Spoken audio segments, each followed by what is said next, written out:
रामायण की कहानी कई युगों से सभी लोग सुनते, देखते एवं पढ़ते आ रहे हैं, जिसमें हमने राम और उनके भाइयों के प्रेम के बारे में विस्तार से जाना है। लेकिन हमने राम की बहन शांता के बारे में बहुत कम सुना है, या कहें कि सुना ही नहीं है। आज हम आपको श्री राम की बहन शांता के बारे में बताएंगे। महाराजा दशरथ एवं रानी कौशल्या अयोध्या के राजा रानी थे।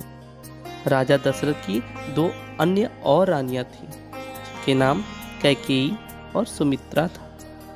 उनके 4 पुत्र थे, राम, लक्ष्मण, भरत और शत्रुघ्न। लेकिन यह कम लोगों को पता है कि इन चारों पुत्रों के अलावा उनकी एक बड़ी बहन भी है, जिसका नाम शांता है। शांता कौशल्या माँ की पुत्री थी। शांता एक बहुत ही होनहार कन्या थी। वह हर क्षेत्र में निपुण थी। उसे युद्ध कला, विज्ञान, साहित्य एवं पाक कला सभी का अनूठा ज्ञान था। अपने युद्ध कौशल से वह सदैव अपने पिता को गौरवान्वित करती थी। एक दिन रानी कौशल्या की बहन रानी वर्षणी अपने पति रोमपद के साथ अयोध्या आते। राजा रोमपद अंग देश के राजा थे। उनकी कोई संतान नहीं थी। एक समय जब सभी परिवारजन बैठकर बातें कर रहे थे, तब वर्षणी का ध्यान राजकुमारी शांता की तरफ पड़ा और वे उनकी गतिविधि एवं शालीनता को देखकर प्रभावित हो गई और बहुत ही करुण शब्दों में यह कहने लगी। उनकी यह बात सुनकर राजा दशरथ अपनी पुत्री शांता को उन्हें गोद देने का वचन दे बैठते हैं। रघुकुल रीति सदा चली जाई, प्राण जाई पर वचन न जाई के अनुसार राजा दशरथ एवं माता कौशल्या को अपनी पुत्री अंग देश के राजा रोमपद एवं रानी वर्षणी को गोद देनी पड़ती है। इस प्रकार अंग देश की राजकुमारी बन जाती है।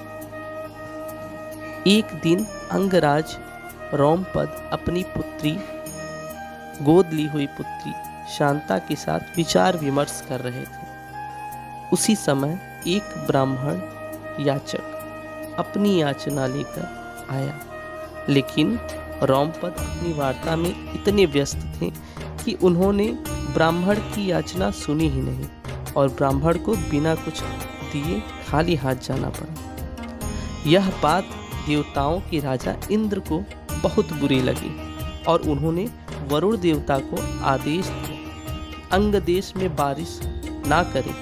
वरुण देवता ने यही किया और उस वर्ष अंग देश में सूखा पड़ने लगा। हाहाकार मच गया। इस समस्या से निजात पाने के लिए रोमपद ऋषि संघ के पास जाते हैं और उनसे यह समस्या बताते हैं। तब ऋषि संघ रोमपद को यज्ञ करने को कहते हैं।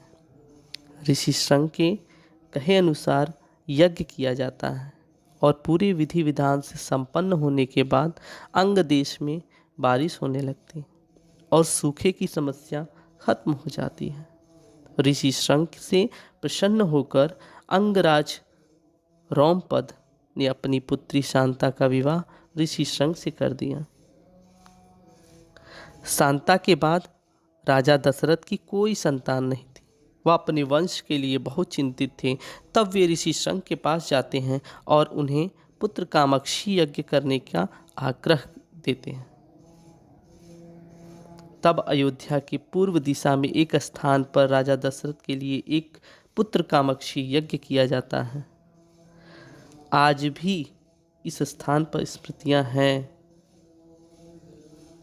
इस यज्ञ के बाद प्रसाद के रूप में खीर रानी कौशल्या को दी जाती है, जिसे वे अपनी छोटी रानी कैकेयी में बांटती है। बाद में दोनों रानी अपने अपने हिस्से से एक एक हिस्सा सबसे छोटी रानी सुमित्रा को बांटती हैं। फलस्वरूप सुमित्रा को 2 पुत्र की प्राप्ति होती है, लक्ष्मण एवं शत्रुघ्न, और रानी कौशल्या को राम और रानी कैकेयी को भरत जैसे पुत्र की प्राप्ति होती है। इस प्रकार शांता के त्याग के बाद राजा दशरथ के 4 पुत्र प्राप्त होते हैं। पुत्री वियोग के कारण रानी कौशल्या एवं राजा दशरथ के मध्य मतभेद उत्पन्न हो जाता है। शांता के बारे में चारों राजकुमारों को कुछ ज्ञात नहीं होता, लेकिन समय के साथ वे माता कौशल्या के दुख को महसूस करने लगते। तब राम माता कौशल्या से प्रश्न करते हैं अपनी ज्येष्ठ बहन शांता के बारे में पता चलता है और वे माँ को बहन शांता से मिलवाते हैं। इस प्रकार राम अपने माता पिता के बीच मध्य मतभेद को दूर करते हैं। देवी शांता के बारे में वाल्मीकि रामायण में कोई उल्लेख नहीं मिलता, लेकिन दक्षिण के पुराणों में स्पष्ट रूप से शांता के चरित्र का वर्णन किया गया है। भारत के कुल्लू में श्रृंग ऋषि का मंदिर है एवं वहाँ से 60 किलोमीटर की दूरी पर देवी शांता का मंदिर है। यह भी कहा जाता है कि राजा दशरथ ने पुत्र प्राप्ति के लिए शांता देवी का त्याग किया था। वैसे तो देवी शांता एक परिपूर्ण राजकुमारी थी, लेकिन बेटी होने के कारण वंश वृद्धि एवं राज कार्य पूरा नहीं हो सकता, इसलिए राजा दशरथ को उनका परित्याग करना पड़ा। इस प्रकार जब चारों भाई बहन अपनी बहन शांता से मिलते हैं तो अपने भाइयों से अपने त्याग का फल मांगती हैं और उन्हें सदैव साथ रहने का वचन लेती हैं। भाई अपनी बहन के त्याग को व्यर्थ नहीं जाने देते और जीवन भर एक दूसरे की परछाई बनकर रहते हैं। रामायण एक ऐसा ग्रंथ है जिसमें सभी रिश्तों की गहराई, मर्यादा एवं सबसे अधिक वचन पालन का महत्व बताया गया है। इस प्रकार रामायण से जुड़ी कहानियाँ हमें उचित मार्गदर्शन करती है, हमें रिश्तों की मर्यादा का भान कराती है। यह कहानी आज के समय में संस्कारों का महत्व बताती है एवं व्यक्तित्व विकास की सहायक होती है। तो आशा करते हैं मित्रों कि आपको हमारा यह वीडियो बहुत ही अच्छा लगा होगा, और अगर आप चैनल पे नए हैं तो प्लीज़ नीचे लाल बटन ज़रूर दबा दीजिएगा, चैनल को सब्सक्राइब करिएगा और साथ ही बेल आइकन प्रेस कर दीजिएगा ताकि अगली वीडियो की नोटिफिकेशन आपको मिल जाए, ताकि आपको वीडियो देखने में आए। तो दोस्तों, वीडियो कैसा लगा कमेंट में ज़रूर बताइएगा, लाइक करिएगा, शेयर करिएगा और प्लीज़ अपने भाई को ज़रूर सपोर्ट करिएगा। Thank you.